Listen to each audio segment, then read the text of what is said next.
Good morning, Matt. It's Monday. I just got home from Science Olympiad like half an hour ago. Science Olympiad, by the way, was cool. We actually know what we're doing for, one of our events. I still have to study for my second event.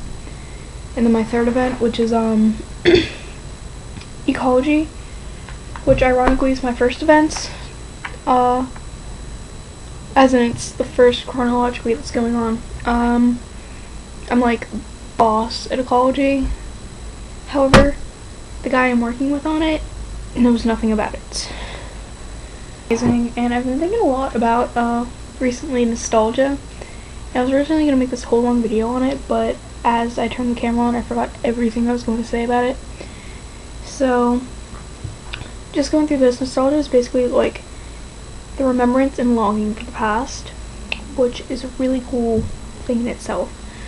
And I think nostalgia generally comes about when you're upset and you remember good times and you want to get back to that, and it sort of pushes you to get back to the good times. The subconscious, I think, also knows things like when you're starting to lose pieces of yourself.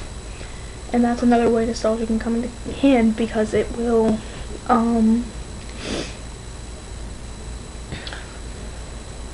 it will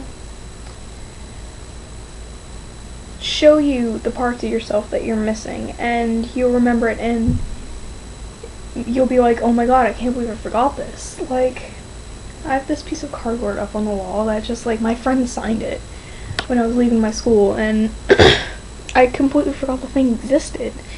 And then I found it, and it just brought up all these old memories of, from like last year, and it was stuff that I couldn't believe I'd forgotten, because it was just this like amazing time.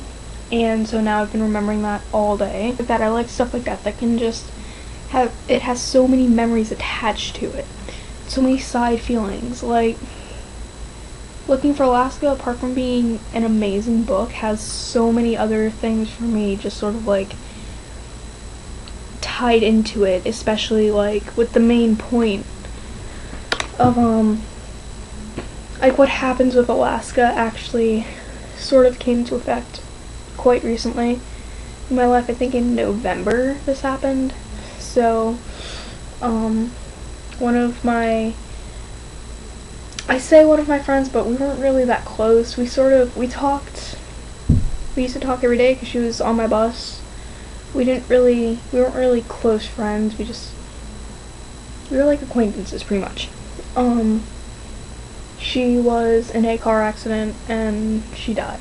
And it was such, I think I read the, last passage in Looking for Alaska practically every day until January, and I still read every so often. Right here, the passage is marked. It's not coincidentally marked with a white flower.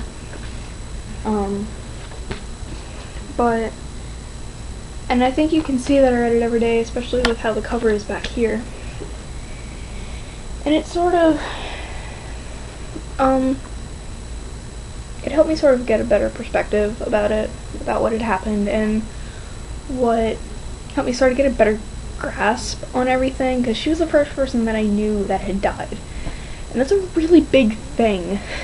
Even if you're not that close to that person, it's such a big thing, and it was one of those where the only people who, other than me, really were affected by this lived all the way in Kentucky, which is, it's pretty close. Like, it's close compared to, say, California or even Wales, but at a time like that, in a situation like that, it's worlds away. And it's just, yeah. And I still really don't have a question. This is just me again asking for your help with my writing assignment. For English, I have to write a short story, just basically to prove that I'm literate. However, I don't know what I want to write about. I have an idea that's floating around in my head, however, it's really dark. And I don't really think I want to turn in such a dark thing for my English class. Once I get the prompt, I, will obviously think, and then I'll write, and then I'll revise, and I'll revise again, and then again, and it's just this never-ending revision process that has to be done by April 20th. Can't end never-ending things by a certain date. It's impossible. That is all for today. I will see you tomorrow.